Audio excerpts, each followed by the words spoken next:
आज अपन इसका अध्ययन करेंगे phrase in opposition. Phrase in opposition, तो इसमें क्या होता है, सिंथेसिस के अगर अर्थ में अपन देखें तो इसका अर्थ होता है पहचान बतलाने के लिए उसके साथ दूसरे नाउन का पास में रखना, दूसरे नाउन का पास में रखना ही फ्रेज इन अपोजिशन कहलाता है। अर्थात नाउन की विशेषता विशिष्ट करने के लिए इसे इसे दिखाया जाता है। इसमें अधिक स्पष्ट शब्दों में ये कहना होता है कि अपोजिशन का प्रयोग करके ऐसे दो सिंपल सेंटेंसेस को जोड़ा जाता है जिसमें एक ही नाउन आदि के, या वो नाउन व्यक्ति भी हो सकता है, वस्तु भी हो सकती है, के बारे में दो समानांतर जानकारियां जो एक साथ दी जाती हैं उसे अपन फ्रेज इन अपोजिशन कहते हैं। जैसे Sita is a doctor, she lives in Karauli, वो करौली में रहती है।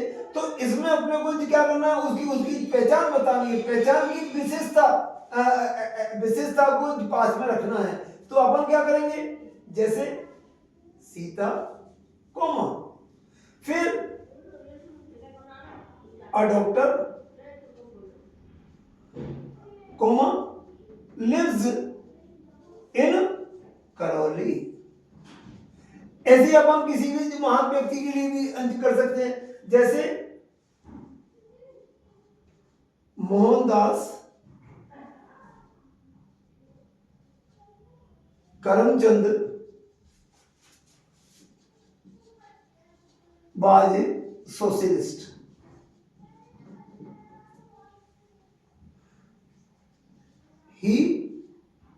he lived at पोरबंदर, वो पोरबंदर में रहता था।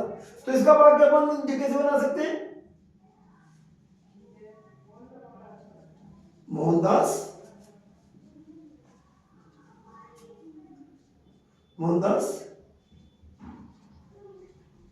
Karamchand a socialist,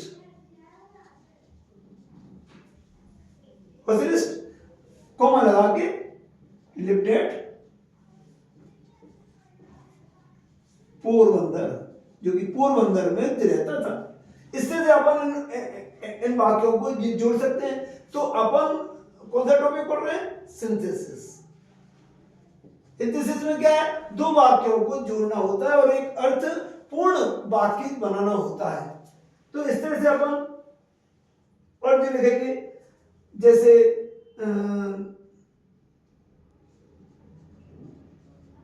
Dhoni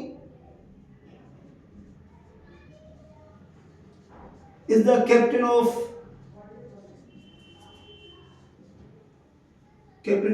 CSK.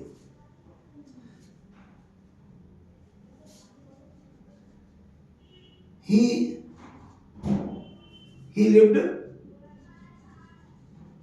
at Ranchi, वो रांची में रहता था। अब इसको अपन कैसे करेंगे, Dhoni the captain of CSK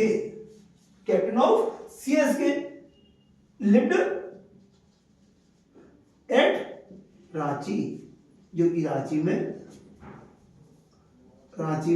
रहता था। इस तरह से अपन इन वाक्यों को बना सकते हैं और इन वाक्यों की विशेषता को साथ में रखना, यही फ्रेज इन अपोजिशन कहलाता है। इसको अपन प्लेसिंग बाय साइड साथ में रखना या पास रखना भी कह सकते हैं। अपन इस वाले टॉपिक को कई अच्छे ढंग से और रिलेटिव प्रोनाउन में भी पढ़ेंगे, जिसमें कि उसका अर्थ और भी अच्छे पढ़ते समझ में आएगा। जैसे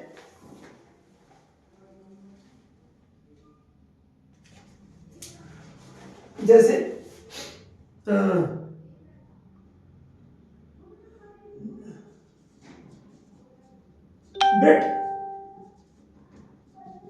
is the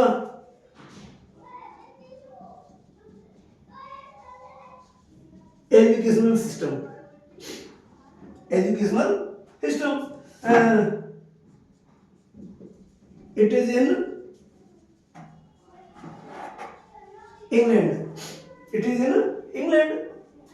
तो अपन इसको कैसे कर सकते हैं? ब्रिट द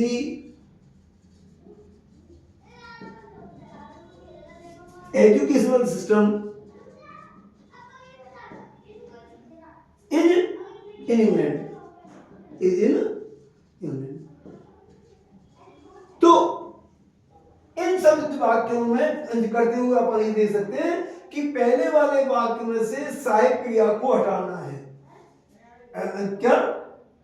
पहले वाले वाक्य में से सहायक क्रिया को लगाना है और जो हटाना है. देखो अपन ने